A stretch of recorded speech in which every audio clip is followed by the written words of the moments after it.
Okay guys, so the brand new Spider-Man Homecoming trailer is out, so I am here to do the breakdown, so let's just jump right into this trailer. So getting right into it, we see Peter in the streets of New York. Now obviously this is going to be a familiar scene, we've seen this in other Spider-Man movies before.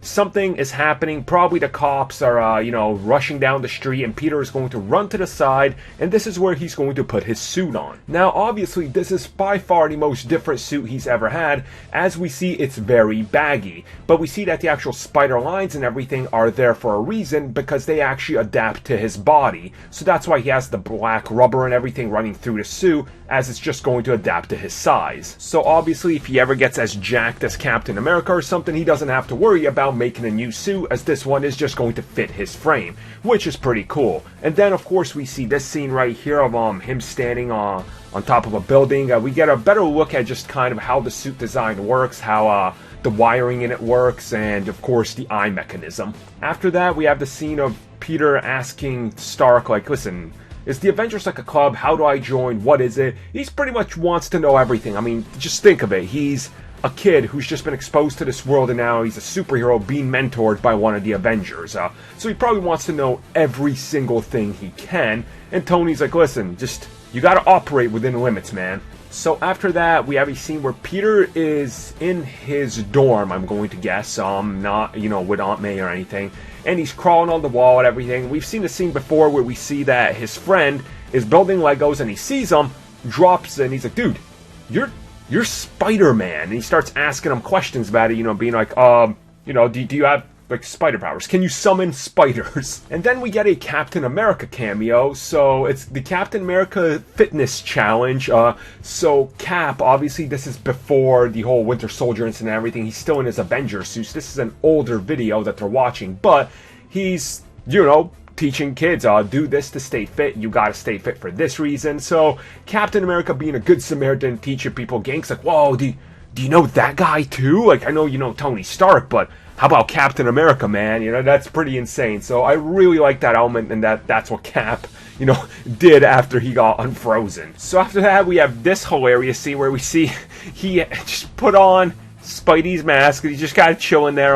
Now they're looking at what I'm assuming is the web shooter right here, and we saw that Peter before can project holographic things. So I'm guessing this is kind of a map of New York that's kind of reporting on recent crimes and everything, so Peter knows where to go. Now obviously he's going to try to do everything, and he can't necessarily do everything all at once. And then we get a nice shot of a midday New York. Obviously we have Avengers Tower there. It's still Avengers Tower, hasn't been changed back, because I'm assuming the new Avengers are operating there. But the scene that comes after it is a very important one, because this one shows up the movie's plot and another important Easter egg. So we see breaking news, damage control. Now obviously it seems like Tony Stark is probably going to be running a division of damage control, and the reason that the villains are after Tony now, it's because he's taken their contracts. Essentially, the Vulture is called the Vulture for a particular reason. After the Avengers incident, contracts go out everywhere,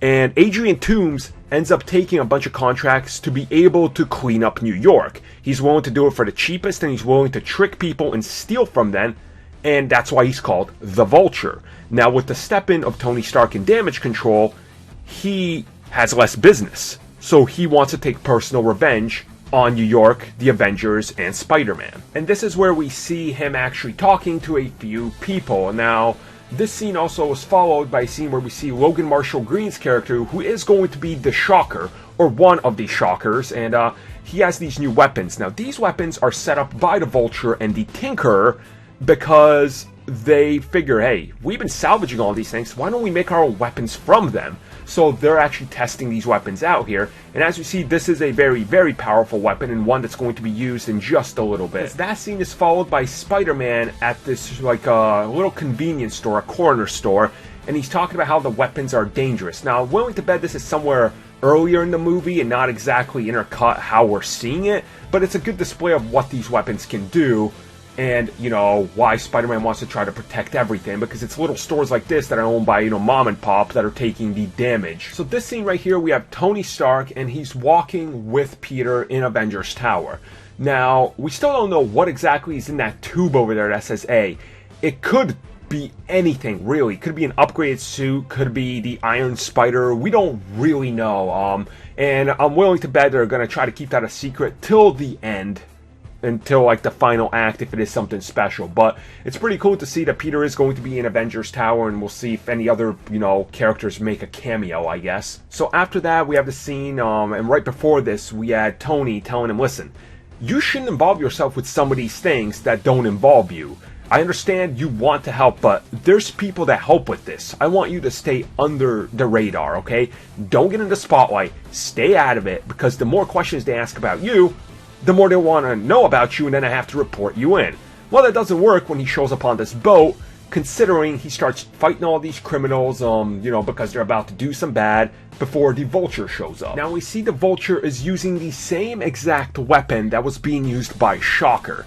Now obviously this is a powerful weapon, and I'm willing to bet they can probably amplify it to do even more damage, which is why this one is literally able to cut through an entire boat.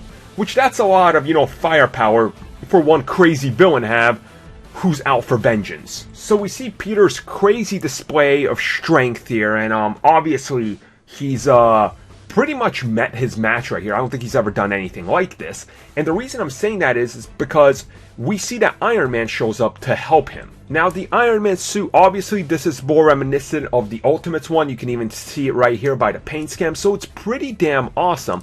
Now I'm willing to bet this is the first time we actually see Iron Man show up. And this is, where he's going to, well, we're going to see Tony Stark, but this is when he actually shows up and goes, listen kid, I don't know why the hell you aren't listening to me. As you should be listening to me, because I told you to stay the hell out of all this. And we even see them on top of like some New York buildings. They're kind of arguing, and Tony's just like, listen kid, you didn't listen. There's consequences for not listening. And this consequence is, I want my suit back. And I find it interesting Tony Stark says, if you're nothing without the suit, then you shouldn't have it.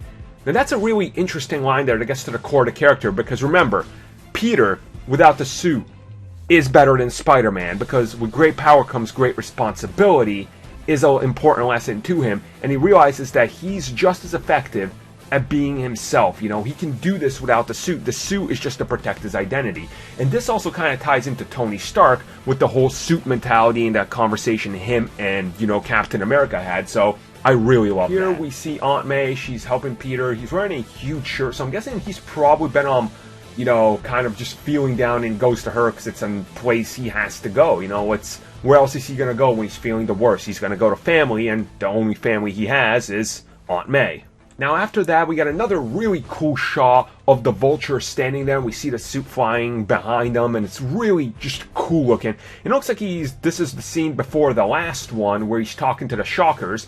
But speaking of the Shocker, here is our second Shocker right here, and obviously it looks like there's going to be an actual gang of Shockers, so that's honestly really cool that they're all using these weapons, and maybe they're trying to commit a few crimes at once to throw Spidey off his trail, being like, wait, how many of these guys can there be with the same weapons and the same color and outfits? Like, that's kind of ridiculous. After that, we have a great scene of the Vulture coming into frame. He looks absolutely awesome. Obviously, he's still wearing that fight jacket that we saw that, Toomes was wearing without even having it, so it's just part of kind of his getup, right? And it's really cool way to take that.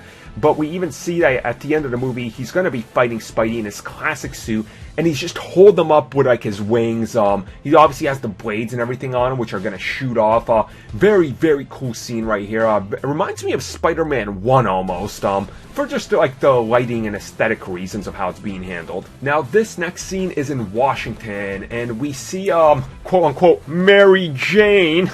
It's not Mary Jane, we know it's not. That's a joke for the expert scooper out there, but we see her, she's like, whoa, my friends need help. Stuff's going on up there. So I'm guessing this is going to be some sort of attack on Washington, maybe committed by Toomes after Tony gets the contract. He's like, dude, what the hell? So he wants to make a statement to the government. And of course, we see Spidey leap off the Washington Monument. Very cool. He has the web wings right here. Very, very awesome looking. What more is there to say? I mean, they worked the underarm web wings in. What else can you say, right? But another thing they worked in is the Spider Tracer. Now, obviously, the Spider Tracer works in such a way that he sticks it on, and it's like a GPS. So I'm guessing this probably was Toomes and that gang, and he sticks the spider tracer before he leaps off onto their attack vehicle, which is going to lead him back to New York to find their base of operations. And the big money shots in this trailer right here at the end, we see Spidey in his classic suit he was wearing right when we got introduced to him in Civil War, of course. We knew he was going to have this suit, so it's pretty cool just to see how retro it is. And obviously there's a giant scene with a plane just like flying through the air about to crash into New York. Spidey is steering it with his webbing. Absolutely awesome. I love this scene, and that ends the trailer. Honestly, this was absolutely amazing. Did they give away a little bit too much story? I personally don't think so, because I think there's a lot more they're hiding, but hey, people can have their opinion. I cannot wait to see this movie. Can't wait to see this trailer on the big screen too, just get the full feel for it, but absolutely awesome.